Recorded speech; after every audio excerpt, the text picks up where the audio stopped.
সাহিত্যিক তথা অসমৰ পুৰুষা পুৰুষ দেশভক্ত তৰুণৰাম ফুকনদেৱৰ আজিৰ এই মৃত্যুতিথিত তেখেতলৈ জনাইছোঁ সশ্ৰদ্ধ প্ৰণিপাত। লগতে ঐতিহ্যমণ্ডিত নগাঁও জিলাৰ শ্বহীদ ভৱনত আজি দেশভক্তি দিৱস উপলক্ষে উপস্থিত হোৱা সমূহ সুধীবৃন্দক আজিৰ এই বিশেষ অনুষ্ঠানটিলৈ জনাইছোঁ উষ্ম আদৰণি। আজি 28 জুলাই।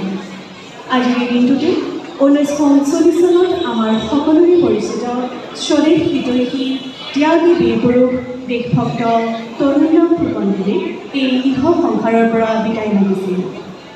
অসমৰ জাতীয় জীৱনক সমৃদ্ধ কৰা তৰুণৰাম ফুকন আছিল একাধাৰে ৰাজনীতিবিদ, সাহিত্যিক, আইনজ্ঞ, এজন ভাগ চিকাৰী, সমাজ সংস্কাৰক আৰু এগৰাকী সুবক্তা।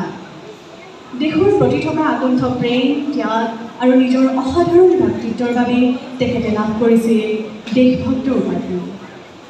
সঁচাকৈ তেওঁ দেশৰ কাৰণে নিজৰ স্বাৰ্থ, অৰ্থ, পদমৰ্যাদা পৰ্যন্ত ত্যাগ কৰি আপোন মতবাদত স্থিতপ্ৰজ্ঞ হৈ দেশ স্বজাতিৰ যি মহৎ উপাদান কৰি গ'ল, স্বাধীনতা বিপ্লৱৰ কাইটীয়া আঁচোৰ খাই জীৱনত যি গোলাপ ফুল ফুলালে, তাৰ সুগন্ধই তেওঁক আজি মৃত্যুৰ পাছতো চিৰ সুবাসিত কৰি ৰাখিছে। দেশভক্ত তৰুণৰাম ফুকন যেন আমাৰ বাবে চিৰতৰুণ, চিৰনবীন আৰু পূব আকাশত দেখা দিয়া এক উজ্জ্বল নক্ষত্ৰ।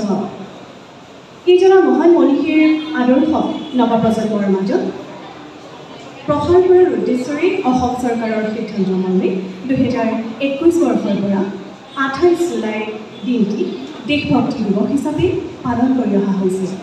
আৰু সেই অনুসৰি সমগ্ৰ ৰাজ্যৰ লগতে আমাৰ নগাঁও জিলাতো আজি নগাঁও জিলা প্ৰশাসনৰ সৌজন্যত আৰু জিলা তথ্য আৰু জনসংযোগ বিভাগৰ সহযোগত আজি আমি এই শ্বহীদ ভৱনত অনুষ্ঠিত কৰিবলৈ লৈছোঁ দেশভক্তি দিৱস। আহক আমি অনুষ্ঠানৰ বাবে আগুৱাই যাওঁ। প্ৰথমেই